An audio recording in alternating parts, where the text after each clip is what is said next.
देवी सीता के पूर्व जन्म का रहस्य बताता है उत्तराखंड का ये मंदिर। यहीं से रावण वध की लीला हुई शुरू। अयोध्या में 22 जनवरी को होने वाले रामलला के प्राण प्रतिष्ठा समारोह के लिए पूरे देश के मठ मंदिरों में तैयारियां चल रही है। कई मंदिरों में राम नाम का कीर्तन चल रहा है तो कहीं भंडारे हो रहे हैं। ऐसे ही उत्तराखंड के चाई का मंदिर अयोध्या की वजह से और भी खास बना पड़ा है। यहाँ 21 जनवरी से अखंड रामायण का पाठ शुरू होगा। इस मंदिर का संबंध माता सीता से बताया जाता है। मान्यता है कि जो भी भक्त सच्चे मन से इस मंदिर में पूजा अर्चना करता है उसकी सभी मनोकामनाएं पूरी होती है। आइए जानते हैं चाई के इस मंदिर के बारे में और माता सीता से क्या इस मंदिर का संबंध। उत्तराखंड के चाई गांव में माता सीता का बहुत पुराना मंदिर है और यहाँ माता सीता की पूजा वेदवती कन्या के रूप में की जाती है। मान्यता है कि वेदवती ही माता सीता का पूर्व जन्म है। यहाँ वेदवती की पूजा सफेद पत्थर के शिला के रूप में की जाती है। मंदिर के पुजारी रघुनंदन बताते हैं कि वेदवती माता लक्ष्मी का ही अवतार थी और उनका जन्म राजा खुशध्वज और मालावती के यहाँ हुआ था।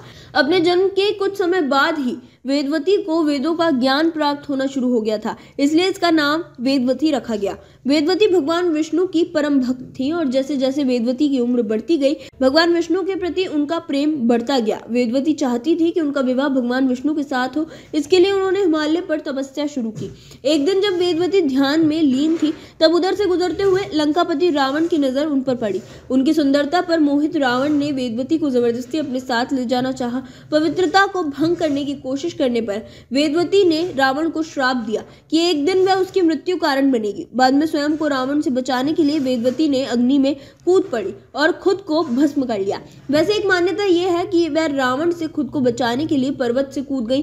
रावण के कारण वेदवती अपने आराध्य भगवान विष्णु को नहीं पा सकी, उनकी तपस्या अधूरी रही।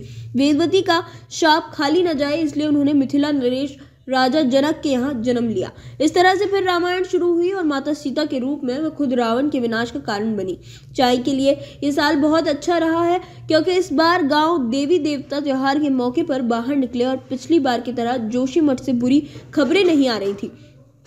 चाई उत्तराखंड के चमोली जिले में जोशीमठ के ठीक सामने वाले पहाड़ पर बसा है। चारों तरफ पहाड़ और जंगलों से घिरा होने की वजह से प्रकृति बेहद सुंदर रूप देखने को मिलता है।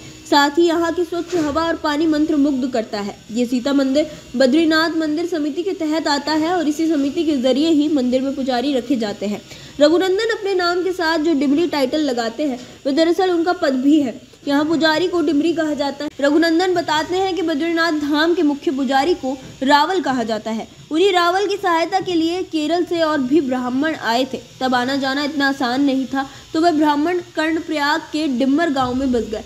उस जगह की वजह से उन्हें नाम मिल गया डिमरी। फिलहाल तो उनकी आबादी कई गांवों में फैल चुकी है। रघुनंदन खुद जोशीमठ के रविग्राम के रहने वाले हैं। जोशीमठ के ऊपर जितने भी मंदिर हैं उन सभी में डिमरी ब्राह्मणों की तैनाती होती है।